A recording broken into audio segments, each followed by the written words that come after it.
Hey friends, Mark Holmes here, my buddy CowboyJobu and a reluctant Michael Holmes. And we are back at our day job. Jobu is now back in the United States, an American citizen and all. So it's kind of funny because apparently some people didn't really enjoy it too much. And I think I need to, quote unquote, lose the doll. But so here's what you gotta understand. I haven't gained any football knowledge in the last, year or so as my page has grown. I have about the same knowledge I've had for most of my life.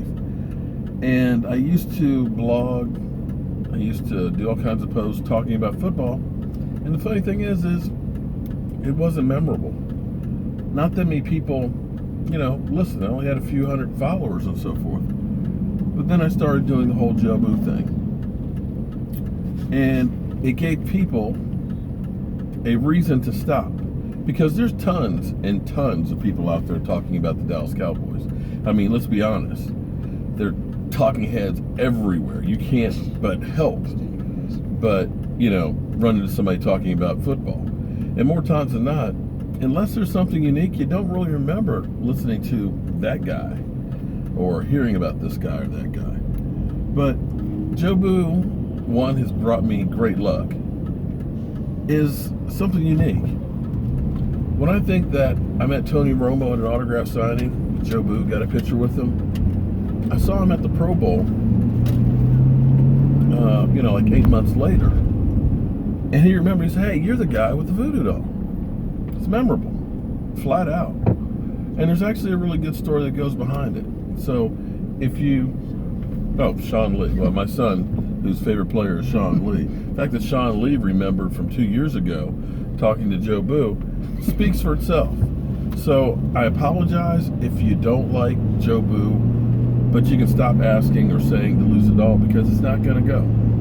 If you don't like it, feel free to go to another site. I understand that, but this is my thing and I enjoy it, and that's that. Now, as far as football news goes, we are exactly 2 weeks away from the NFL draft. And I'm definitely going to be there.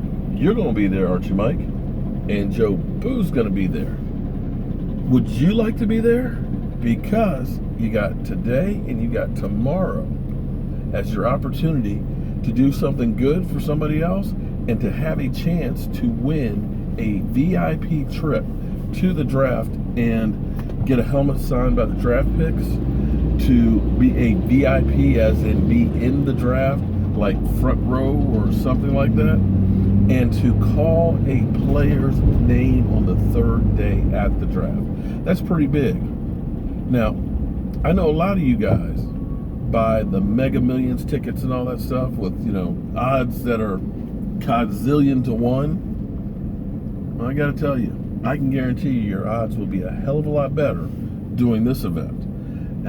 And you definitely have an opportunity to do something special. So go to prizeo.com/United Way, and you can enter. $10 donation, you get 100 chances to win.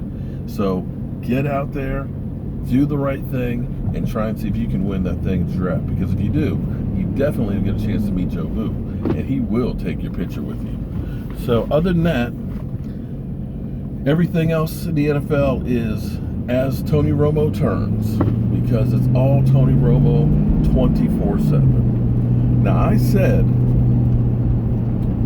when he first announced he was working for CBS, that I said it was Tony Romo's end around to get around Jerry Jones. Jerry Jones was trying to do everything he could to get something for him, which didn't look like it was going to end anytime soon. And I still believe that Tony Romo saying, you know what, I'm going to go ahead and go to the broadcast booth, would force Jerry Jones to release him so that way he could get that cap savings and would be able to move on and save face. But it's interesting, as I said then, that there's a clause in there that says he can get out of the CBS contract to play football. And it's really interesting that here we are a couple of weeks after the fact of the love fest that's going on right now, crossing even from football to basketball. I'm surprised they didn't take him to the Masters there and make him an honorary, have an honorary tea time and stuff, since the love fest is just going on with Tony Romo. But it's interesting that he hasn't signed his retirement papers, because I believe here's what's going to happen. Texans are going to go through the draft. They're not going to see any kind of an opportunity for anything at quarterback. They're going to look around and they're going to see Colin Kaepernick, Jay Cutler, who wants to retire, RG They're going to start rubbing their heads and thinking, oh my God, what are these fans going to say about us? We got one of the best defenses in the NFL. We spent a shitload of money last year for Brock Osweiler, who couldn't stay healthy and couldn't play. Now, we got rid of that guy, and we have nobody. I mean, nobody. You smell that, Mike? You smell it? I smell desperation. That's right. And I think, because it's business, that they're going to make an offer to Tony Romo that he can't refuse. You watch. Tony Romo will play football this year. But then again, what do I know? I'm a guy with a day job, and it's not sports, and a voodoo doll. So we'll see what happens. The last thing I'm going to mention is, for whatever reason, the YouTube gods have given us live streaming.